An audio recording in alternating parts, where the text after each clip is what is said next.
ওম শান্তি ৩১ মে ২০২৪ সাকাৰ মহাবাক্যৰ সম্পূৰ্ণ সাৰ কথা। মৰমৰ সন্তানসকল, পিতা আহিছে কাঁইটক ফুল কৰি তুলিবলৈ। সকলোতকৈ ডাঙৰ কাঁইট হৈছে দেহ-অভিমান। ইয়াৰ দ্বাৰাই সকলো বিকাৰ আহে। সেয়েহে দেহী অভিমানী হোৱা। প্ৰশ্ন: ভক্তসকলে পিতাৰ কোনটো কৰ্তব্য বুজি নোপোৱাৰ বাবে সৰ্বব্যাপী বুলি কৈ দিছে? উত্তৰ: পিতা হৈছে বহুৰূপী, য'ত আৱশ্যক হয় ছেকেণ্ডত যিকোনো সন্তানৰ মাজত প্ৰৱেশ কৰি সমুখৰ আত্মাটিৰ কল্যাণ কৰি দিয়ে, ভক্তসকলক সাক্ষাৎকাৰ কৰাই দিয়ে। তেওঁ সৰ্বব্যাপী নহয়, কিন্তু অতি তীব্ৰবেগী ৰকেট। অহা যোৱা কৰিবলৈ পিতাৰ সময় নালাগে।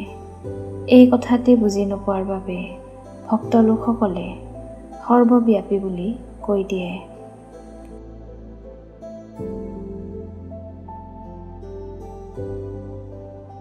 ধাৰণাৰ বাবে মুখ্য সাৰ: ১. লায়ক আৰু বিচাৰ বুদ্ধি সম্পন্ন হ'বলৈ পবিত্ৰ হ'ব লাগে। গোটেই সৃষ্টিক নৰকৰ পৰা স্বৰ্গ কৰি তুলিবলৈ পিতাৰ সৈতে সেৱা কৰিব লাগে। ঈশ্বৰৰ সহায়কাৰী হ'ব লাগে। ২. কলিযুগী সৃষ্টিৰ ৰীতি প্ৰথা, লোক লাজ, কুলৰ মৰ্যাদা এৰি সত্য মৰ্যাদা পালন কৰিব লাগে। দৈৱী গুণ সম্পন্ন হৈ দৈৱী সম্প্ৰদায় স্থাপনা কৰিব লাগে।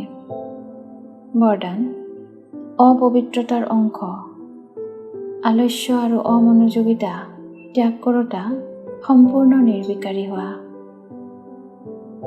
দিনচৰ্যাৰ কোনো কৰ্মত তল-ওপৰ হোৱা, আলস্যত অহা বা অমনোযোগী হোৱা, এয়া বিকাৰৰ অংশ। পূজনীয় হোৱাত যাৰ প্ৰভাৱ পৰে।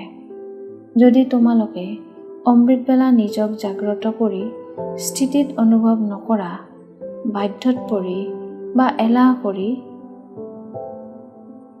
কৰা, তেন্তে পূজাৰীয়েও বাধ্যত পৰি বা এলাহেৰে পূজা কৰিব।